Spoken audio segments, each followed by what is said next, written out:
ഇത് ഞാൻ വേറെ ആളെ വെച്ച് ചെയ്യില്ല എന്നാണ് പറഞ്ഞത്. അത് എനിക്ക് സത്യം പറഞ്ഞു കഴിഞ്ഞാൽ എനിക്ക് വേണ്ടിയിട്ട് ഒരു സബ്ജക്ട് എഴുതി വരിക എന്നൊക്കെ പറഞ്ഞു കേട്ടപ്പോ ഒത്തിരി സന്തോഷം തോന്നി. സ്ക്രിപ്റ്റ് കേട്ട് കഴിഞ്ഞപ്പോ അല്ലെങ്കിൽ ആ നറേഷൻ കേട്ട് കഴിഞ്ഞപ്പോ എനിക്കും ചെയ്താൽ ഗുണമുണ്ടാവുന്ന സിനിമ തന്നെയാണത്. അതെ, ഭയങ്കര ഗ്രേറ്റ്ഫുൾ ആണ്. കാരണം ഇതൊന്നും ഈ ഒരു രീതിയിലൊന്നും ഞാൻ സ്വപ്നം കണ്ടിട്ടില്ല. എൻ്റെ വളർച്ചയോ അല്ലെങ്കിൽ എൻ്റെ കരിയർ ഇങ്ങനെയാവും, അല്ലെങ്കിൽ ഇത്രയും ആൾക്കാരെ നമ്മള് ലെജൻഡറി ആയിട്ടുള്ള ഇപ്പൊ ഈ പ്രിയൻ സാറൊക്കെ ആലോകന്റെ ഓഡിയോ ട്രെയിലർ ലോഞ്ചിലൊക്കെ പറഞ്ഞ കാര്യമൊക്കെ എനിക്ക് എന്നും ഇപ്പൊ സിനിമയിൽ നിന്ന് ഔട്ടായി കഴിഞ്ഞാലും എനിക്ക് ചെറു ചെയ്യാൻ പറ്റുന്ന കാര്യങ്ങളാണ്. നമ്മൾ പലപ്പോഴും പല വിയേർഡ് ക്വസ്റ്റ്യൻസും കേൾക്കാറുണ്ടല്ലോ തിയേറ്റർ വിസിന് പോകുമ്പോഴും അല്ലാതെ. അപ്പം എന്താ തോന്നുന്നു, ദേഷ്യം വരുമോ, അത് മാനേജ് ചെയ്യാൻ ചില സമയത്ത് ഡിസപ്പോയിന്റഡ് ആയി പോകും. ഇവരെന്താ ഇങ്ങനെ ചിന്തിക്കുന്ന, അല്ലെങ്കിൽ എന്തിനാ ഇങ്ങനെ അനാവശ്യ ചോദ്യങ്ങള്. ഇപ്പൊ അതെല്ലാം ടാക്കിൾ ചെയ്യാനുള്ള സ്കില്ല് പഠിച്ചുകൊണ്ടിരിക്കുകയാണ്. അൺടച്ച്ഡ് ആയിട്ടിരിക്കുക അല്ലേ? അതെ, അതിലേക്ക് അല്ലെങ്കിൽ അങ്ങനെയുള്ള അനാവശ്യ കാര്യങ്ങളെല്ലാം എങ്ങനെ ഒഴിവാക്കാം. എനിക്ക് നേരെ തിരിച്ചാ, എന്നെ മിക്കവർക്കും മനസ്സിലാകാറില്ല. നമുക്ക് ഇങ്ങനത്തെ ക്വസ്റ്റ്യൻ ഒക്കെ വരുമ്പോഴായിരിക്കുള്ളൂ നമ്മള് Mollywood times, Naslen and Roshan. Hi. Hi hi. ഞാൻ അഭിനവ് എവിടെയോ പറയുന്നത് കേട്ടു, ഈ കഥ മനസ്സിൽ വന്നപ്പോൾ നസ്ലിനെ വിളിച്ചിട്ട് നസ്ലിൻ ചെയ്യുമെങ്കിലേ ഇത് എഴുതുന്നുള്ളൂ എന്ന് പറഞ്ഞിട്ടാണ് ഇത് എഴുത്തു പോലും തുടങ്ങിയത്. എഴുതിയിട്ട് ഇഷ്ടമല്ലെങ്കിൽ നോ പറയാം, പക്ഷെ നസ്ലിൻ ഉണ്ടെങ്കിലേ എഴുതുന്നുള്ളൂ അത്. അപ്പൊ ഇതൊരു പ്യോർ നസ്ലിൻ പടാണോ? അതെ അതെ അതെ അതെ. എന്ന് വെച്ച് കഴിഞ്ഞാൽ ആ ക്യാരക്ടറിനെ ചുറ്റിപ്പറ്റിയാണ്. ഇതൊരു ആസ്പയറിംഗ് ഫിലിം മേക്കറിന്റെ കഥയാണ്. സിനിമ ചെയ്യാൻ ഒരു 8 വയസ്സ് മുതൽ 10 വയസ്സ് മുതൽ സിനിമ ചെയ്യാൻ ശ്രമിച്ചിട്ട് അയാളുടെ ഒരു 26 ആ ഒരു പ്രായം വരെയുള്ള അവന്റെ ഇതിനിടയിൽ ഈ സിനിമയ്ക്ക് വേണ്ടി പരിശ്രമിക്കുന്ന കഥകൾ, ഐ മീൻ അതിന്റെ സ്ട്രഗിൾസും അല്ലെങ്കിൽ ആ കഥയാണ് മൊത്തം സിനിമ. ഓക്കെ. ഇപ്പൊ ആദ്യം നസ്ലിൻ ഉണ്ടെങ്കിൽ എഴുതാന്ന് പറഞ്ഞു, എഴുതിയിട്ട് നോ പറയണമെങ്കിൽ പറയാന്ന് പറഞ്ഞല്ലോ. പക്ഷെ എസ് പറയിപ്പിച്ചത് എന്തായിരുന്നു? സ്ക്രിപ്റ്റ് കേട്ടപ്പോ എന്താ? ഇനീഷ്യലി എന്നോടൊരു ഐഡിയ പറഞ്ഞായിരുന്നു ഈ പറഞ്ഞ പോലെ. പിന്നെ സത്യം പറഞ്ഞു കഴിഞ്ഞാൽ ഞാൻ ഭയങ്കര ഫാനാണ് ആദ്യത്തെ പടത്തിന്റെ മുകുന്ദനുണ്ണി അസോസിയേറ്റ്. അതെനിക്ക് ഭയങ്കര ഇഷ്ടമുള്ള സിനിമയാണ്. അപ്പോൾ എനിക്കും വർക്ക് ചെയ്യാൻ താല്പര്യമുള്ള ഒരു ആളായിരുന്നു.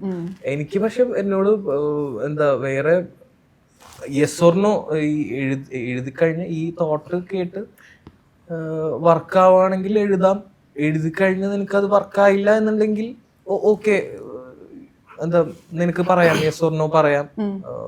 പക്ഷെ ഇത് ഞാൻ വേറെ ആളെ വെച്ച് ചെയ്യില്ല എന്നാണ് പറഞ്ഞത്. അത് എനിക്ക് സത്യം പറഞ്ഞു കഴിഞ്ഞാൽ അത് കേട്ടപ്പോ എനിക്ക് ഭയങ്കര എനിക്ക് വേണ്ടിയിട്ട് ഒരു സബ്ജക്ട് എഴുതി വരിക എന്നൊക്കെ പറഞ്ഞു കേട്ടപ്പോ ഒത്തിരി സന്തോഷം തോന്നി. പിന്നെ ഓഫ്കോഴ്സ് സ്ക്രിപ്റ്റ് കേട്ട് കഴിഞ്ഞപ്പോ അല്ലെങ്കിൽ ആ നറേഷൻ കേട്ട് കഴിഞ്ഞപ്പോ എനിക്കും ചെയ്താൽ ഗുണമുണ്ടാവുന്ന സിനിമ തന്നെയാണത്. അതെ. റോഷൻ ആവേശത്തിന് ശേഷം 2 സിനിമകൾ ചെയ്തു, അടുത്ത സിനിമയാണ്. പക്ഷെ ആ ലുക്ക് അല്ലേ ഭയങ്കരമായി മാറിപ്പോയി. എന്താ ചെയ്യുന്നേ? ഫുഡൊന്നും കഴിക്കുന്നില്ലേന്ന്? ഇല്ല, അത് അഭിചേട്ടൻ ഈ ഇതിന്റെ കഥ പറയാനായിട്ട് വിളിച്ചപ്പോ തന്നെ പുള്ളി പറഞ്ഞിട്ടുണ്ടായിരുന്നു, ഇതില് ചെറുപ്പമൊക്കെ ചെയ്യേണ്ടി വരും, അപ്പൊ ഒന്ന് മെലിയണം. അപ്പൊ അതിന് വേണ്ടിട്ട് ഒന്ന് മെലിഞ്ഞായിരുന്നു. ഒന്നും മെലിഞ്ഞൂന്നോ? എത്ര കിലോ കുറച്ച് കളിയാ? ഒരു 15-20 കിലോയുടെ ഇടയ്ക്ക്. അത്രയും കുറച്ച്? അത് നൈറ്റ് റൈഡേഴ്സ് ചെയ്യുമ്പോ ഒരു 95-96 കിലോളം വെയിറ്റ് ഉണ്ടായിരുന്നു. ഇതിപ്പോ ഒരു 75-76 ആക്കി. പുള്ളി അത്രയും പറഞ്ഞില്ല, പക്ഷെ എങ്കിലും കുറച്ച് വന്നപ്പോ ആ ഇതില് ഭയങ്കരമായിട്ട് ഭീകരമായിട്ട് പുള്ളി ഷുഗർ കംപ്ലീറ്റ് ആയിട്ട് കട്ട് ചെയ്തു.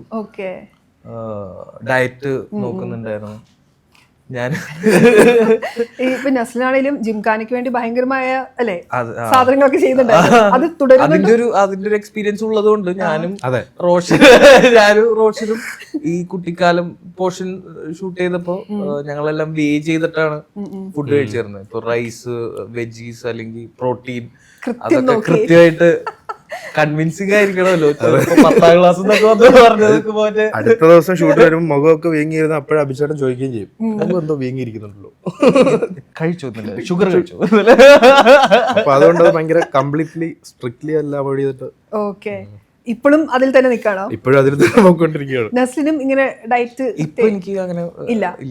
ഇപ്പൊ അങ്ങനെ ഡയറ്റ് ബുദ്ധിമുട്ടൊന്നും ഇല്ല അല്ലെ? ആവശ്യം ഇല്ല, ബുദ്ധിമുട്ടൊന്നുമില്ല. ഡയറ്റ് ഇല്ല, എനിക്കിപ്പോ ഡയറ്റ് ഇല്ല, ഷുഗർ പക്ഷെ അത് മാത്രം. ഒരു എന്താ മനസ്സിലൊരു ഒരു എന്താ പറയാ, നമുക്ക് കൂടുതൽ കൈവിട്ട് പോകുന്നു കാണുമ്പോ നമുക്ക് തന്നെ ഒരു ഇല്ല നമുക്ക് ഓൾറെഡി നമ്മളുടെ ഒരു നല്ല ഫോം കണ്ടിട്ടുള്ളത് കൊണ്ട് നമുക്ക് അത് മെയിൻറ്റെയിൻ ചെയ്യാം. അതെ അതെ അതെ. ഓക്കെ. റോഷന്റെ കഥാപാത്രം എന്താ? ഇപ്പൊ നേരത്തെ പറഞ്ഞ പോലെ ഈ വിനീത് മാധവന്റെ ജേണിയാണ് പടം മൊത്തം, പുള്ളിയുടെ മാത്രം. അപ്പൊ അതിൽ ത്രൂ ഔട്ട് എല്ലാ സ്ട്രഗിളിലും കൂടെയുള്ള കൂട്ടുകാരനായിട്ട്, ചൈൽഡ്ഹുഡ് ഫ്രണ്ടാണ്. ചെറുപ്പം മുതലേ, വളരെ കുഞ്ഞിലെ മുതലേ ഒരുമിച്ചാണ്, തൊട്ട് അപ്പുറത്താണ് വീട്. അപ്പൊ ചെറുപ്പം മുതലേ ഒരുമിച്ച് പഠിച്ച് ഒരുമിച്ച് കൂടെയുള്ള എല്ലാ പ്രോസസ്സിലും കൂടെ നിന്ന് എൻഡ് വരെ. ഈ സിനിമയ്ക്കുള്ളിൽ സിനിമ എന്ന് പറയുമ്പോൾ നമുക്ക് ഒരുപാട് നൊസ്റ്റാൾജിക് സിനിമകളുണ്ടല്ലോ. സിനിമ പാരഡൈസോ ക്ലബ്ബാന്ന് തോന്നുന്നു ആദ്യം നമ്മൾ കണ്ടിട്ടൊക്കെ ഉള്ള ഉദയനാണ് താരം. ഇങ്ങനെ അങ്ങനെ എന്തെങ്കിലും മനസ്സിൽ എന്തെങ്കിലും റെഫറൻസോ അങ്ങനെ എന്തെങ്കിലും തോന്നിയിട്ടുണ്ടോ ഈ സബ്ജക്ട് കേട്ടപ്പോ? ഇല്ല ഇല്ല ഇല്ല. ഇത് തീർച്ചയായിട്ടും ഒരു പുതിയൊരു പടമായിട്ട് തന്നെ, ഫ്രഷ് സിനിമയായിട്ട് തന്നെ നിൽക്കാൻ സാധ്യതയുള്ളൊരു സിനിമയാണ്.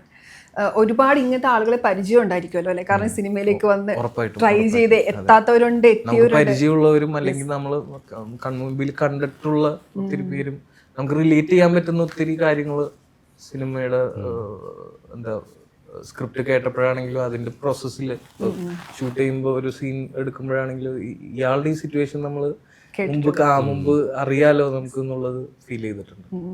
റോഷന്റെ എനിക്കൊന്ന് ആവേശം കണ്ടിട്ട് ആദ്യം വിളിച്ചവരിൽ ഒരാൾ നസ്ലിനാന്ന് എവിടെയോ ഞാൻ പറഞ്ഞു കേട്ടിട്ടുണ്ട്. പിന്നെ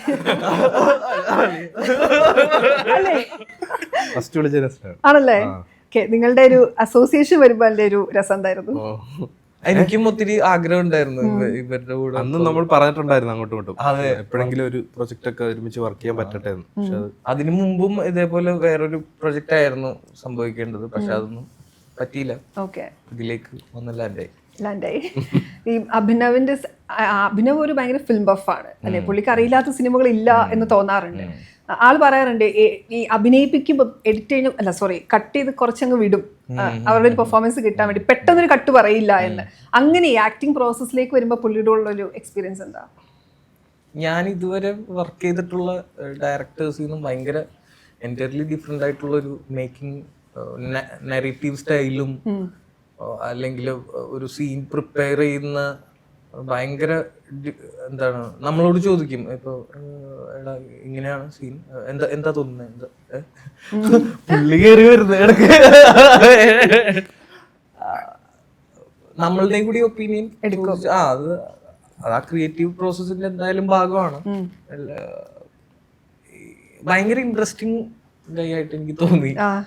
പുള്ളിക്കൊരു വിഷൻ കാണും ഇപ്പൊ ചെയ്യാൻ പോകുന്ന സീൻ എന്താണെന്നും അങ്ങനെ ഷൂട്ട് ചെയ്യണമെന്നല്ല കൃത്യമായിട്ടുള്ളൊരു ഇത് പുള്ളി കാണാം. അതിന്റെ അപ്പുറത്തോട്ടോ ഇപ്പുറത്തോട്ടോ പോയിട്ടില്ലെന്ന് തോന്നുന്നു. ബേസിക്കലി എഡിറ്ററും കൂടി ആയതുകൊണ്ട് കൃത്യം പുള്ളിക്ക് വേണ്ടത് എന്താന്ന് അറിഞ്ഞ് ആവശ്യത്തിന് ഷൂട്ട് ചെയ്യുന്നുള്ളൂ. അതെല്ലാം ഇപ്പൊ പ്രേമലു ചെയ്യുമ്പം ഒന്ന് ഇട്ട് നോക്ക് എന്നൊക്കെ അവര് പറയാറുണ്ടല്ലോ. ചില സീൻ നിങ്ങളാണെങ്കിൽ എങ്ങനെ ചെയ്യും എന്നൊക്കെ. ഇതില് അഭിനവ് പറയുന്ന മീറ്റർ ആണ്, അങ്ങനെ മാറ്റി ചെയ്യാൻ പറ്റുന്ന ഒരു സ്പേസിലല്ല, ക്യാരക്ടറല്ല. അതെ അതെ.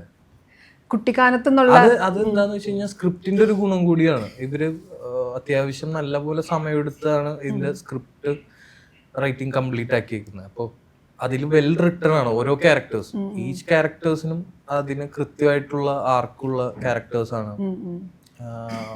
വളരെ റിഫൈൻഡ് ആയിട്ടുള്ളൊരു സ്ക്രിപ്റ്റ്. അഭിനയിക്കുമ്പോൾ എനിക്കൊന്ന് കുറച്ചുകൂടെ എളുപ്പമായിരുന്നു. നമുക്ക് കുറെ ഡൗട്ടുകൾ ഇല്ലാതെ കറക്റ്റ് ക്ലാരിറ്റി സ്ക്രിപ്റ്റിൽ തന്നെ ഉണ്ട്. ഇപ്പൊ എന്ത് ഇമോഷൻ ആണെന്നും എന്താണെന്നും ഒരു സീനെ പറ്റിയിട്ടുള്ള എല്ലാ ഇതും സ്ക്രിപ്റ്റ് ആ സീൻ വായിക്കുമ്പോൾ തന്നെ നമുക്ക് കിട്ടും. അപ്പൊ അതിനപ്പുറത്തേക്കൊന്നും ചെയ്യേണ്ട തോന്നിട്ടില്ല. ആക്ടിങ്ങിൽ കുറച്ചുകൂടെ എളുപ്പമായിരുന്നു തോന്നുന്നു. അവർ പറയുന്നത് ചെയ്യാം. കറക്റ്റ് ആയിട്ട് പുള്ളിയുടെ യെസ്.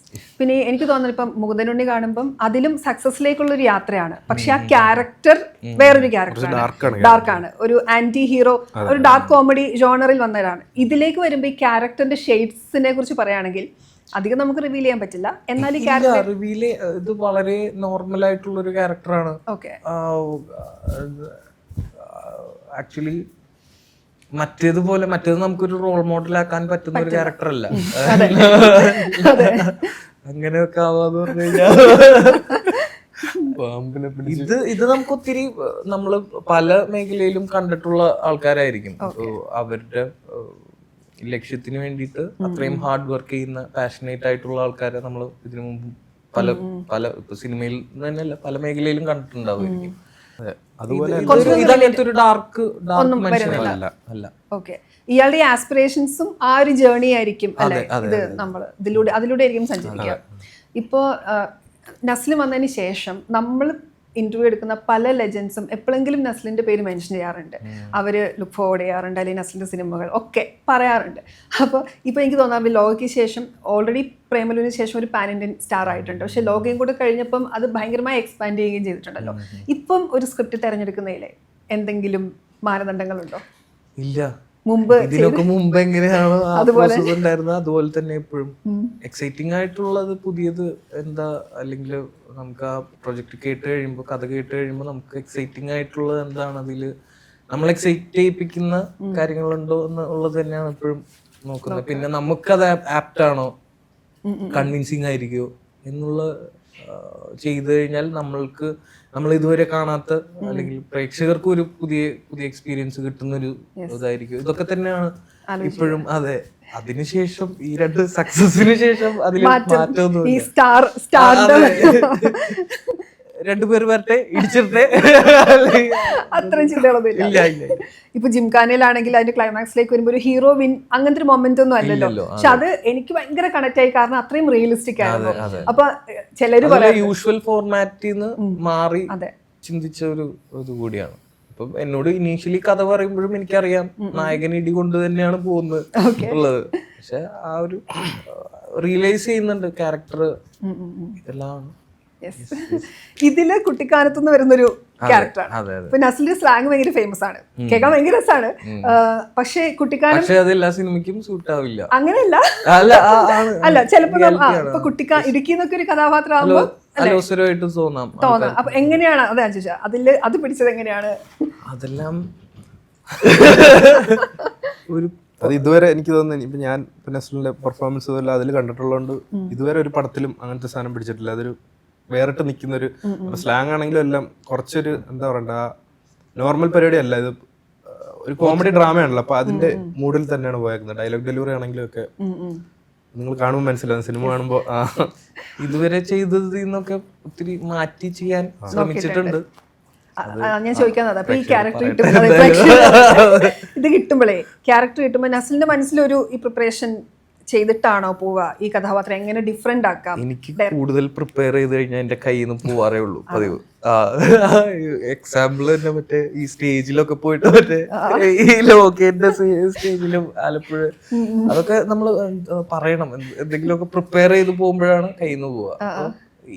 ഇതങ്ങനെ ഒന്നും ഉണ്ടായിരുന്നില്ല. സ്ക്രിപ്റ്റ് തറവായിരുന്നു. ഞങ്ങള് ഒരു സ്ക്രിപ്റ്റ് റീഡിങ് സെഷൻ എല്ലാം കഴിഞ്ഞപ്പോ തന്നെ ആ സിനിമനെ പറ്റിയുള്ള ഒരു ഐഡിയ ഉണ്ടായിരുന്നു. അപ്പോ പിന്നെ അഭിചേട്ടനുമായിട്ട് ആണ് കൂടുതൽ സംസാരവും, അല്ലെങ്കിൽ നമ്മൾ ഓൾറെഡി പ്രിപ്പയർഡ് ആയിരുന്നു എന്ന് വെച്ച് കഴിഞ്ഞാൽ മൈൻഡില് നമുക്കറിയാം സിനിമ എന്താണെന്ന് അറിയാം. പിന്നെ ആ മൊമെന്റില് അതങ്ങ് ചെയ്യാ എന്നുള്ളതാണ്. ആ മൊമെന്റിൽ ഒരു മാജിക് ഉണ്ടാകുന്ന പോലെ അല്ല,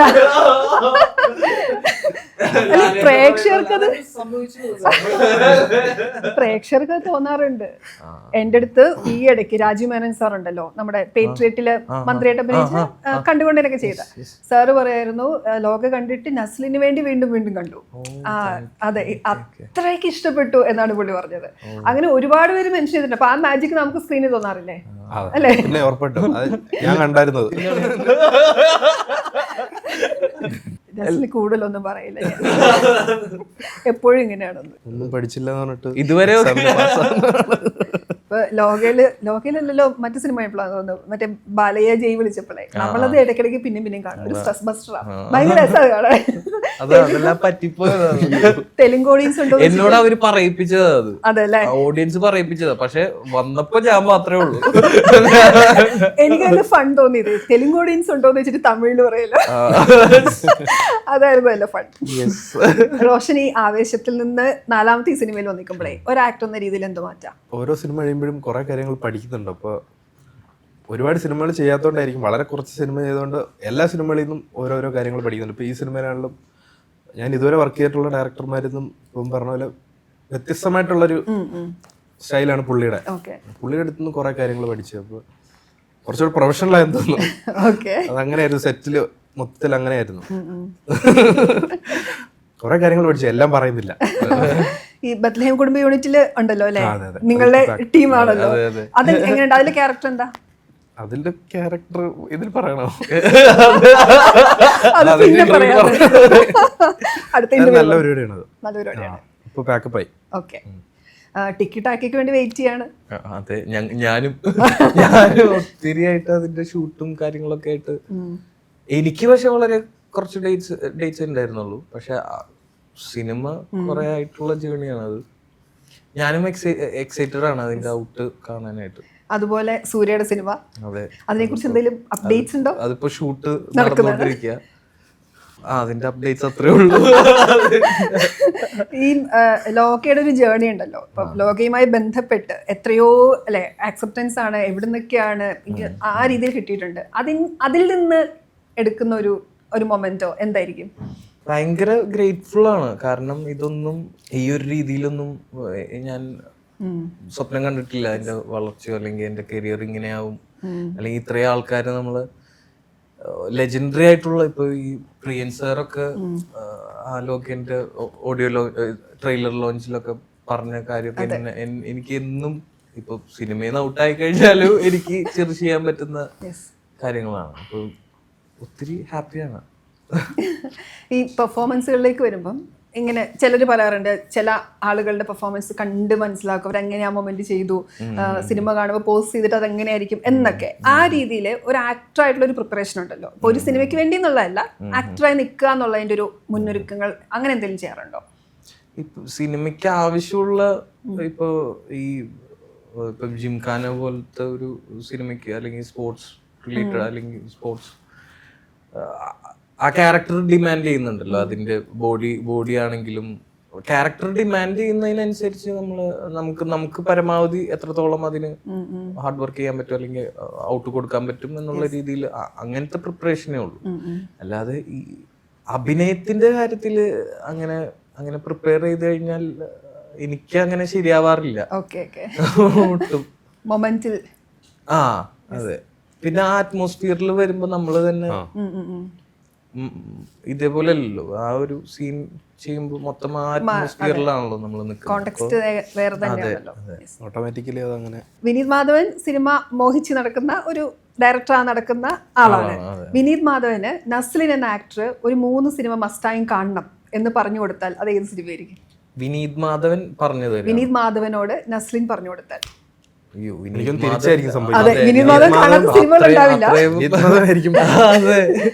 തിരിച്ചെങ്ങനെയായിരിക്കും?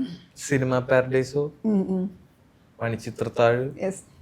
വിനീത് മാധവൻ ഏതൊക്കെ സിനിമകളായിരിക്കും പറയുന്നത്? ഇതൊക്കെ വിനീത് മാധവൻ പറയുന്നതാണെങ്കിൽ എനിക്ക് പറയാം മനോജ് നൈറ്റ് ശ്യാമളിന്റെ ഒക്കെ സിനിമകൾ. അതെ, സ്പീൽബർഗിന്റെ അങ്ങനെ.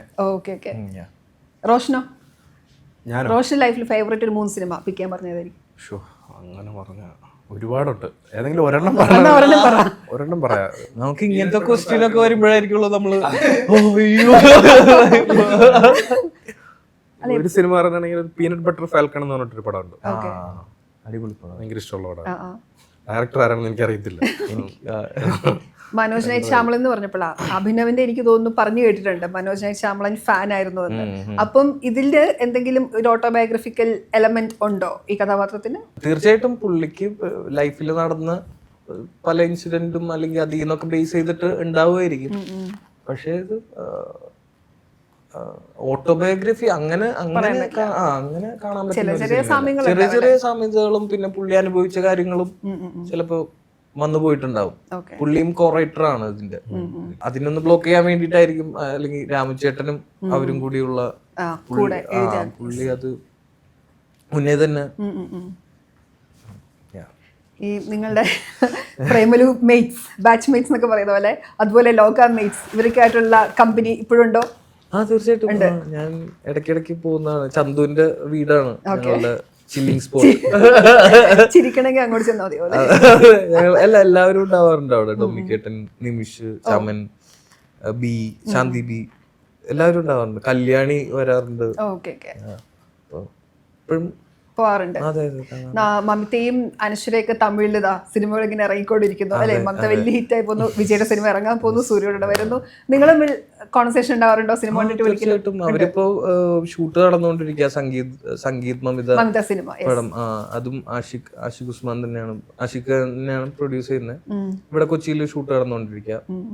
എപ്പോഴും ഇവരെല്ലാവരും, അല്ലെങ്കിൽ ഞങ്ങൾ എപ്പോഴും ഇപ്പൊ എല്ലാ ദിവസവും കാണുകയും അല്ലെങ്കിൽ സംസാരിക്കുകയും ചെയ്യുന്ന സുഹൃത്തുക്കളല്ല ഞങ്ങളെല്ലാവരും. എല്ലാവർക്കും അവരുടേതായ തിരക്കുകളും കാര്യങ്ങളൊക്കെ ഉണ്ടെങ്കിലും പക്ഷെ ലൈഫ് അപ്ഡേറ്റ്സ് അറിയാറുണ്ട്. ഇവിടെയോ ആവേശം ടീം? ഉറപ്പായിട്ടും ഇതുപോലെ തന്നെ. ആവേശം എത്ര വട്ടം തിയേറ്റർ കണ്ടു? ഞാൻ ആവേശം 2 തവണ 3 തവണ കണ്ടുള്ളൂ. അത് പടം ഇറങ്ങി വന്ന് തന്നെ റെസ്പോൺസ് അറിയാൻ വേണ്ടിട്ട് നമ്മളെല്ലാരുമായിട്ട്. പിന്നെ അതിനുശേഷം കാണാൻ പറ്റില്ല, ടിക്കറ്റ് കിട്ടിയില്ല. അപ്പൊ അതുകൊണ്ട് പിന്നെ കാണാൻ പറ്റിയിട്ടില്ല. നസ്ലിൻ തിയേറ്ററിൽ തന്നെ പോയി ഇപ്പോഴും പോകാറുണ്ടല്ലേ? ഒരുപാട് തിയേറ്ററിലാണ് നമ്മൾ ആദ്യമായിട്ട് കാണുന്നത്. അതെ, തിയേറ്റർ വിസിറ്റ്. അത് പക്ഷെ ആവേശത്തിന്റെ പ്രൊമോഷൻ നിങ്ങൾ വന്നപ്പോ ഞാൻ ഫസ്റ്റ് ഡേ പോയി കണ്ടായിരുന്നു ആവേശം. ഓക്കെ. അല്ലാതെ സ്വന്തം സിനിമകളും ഒരുപാട് വട്ടം തിയേറ്റർ പോയി കാണാറുണ്ടോ?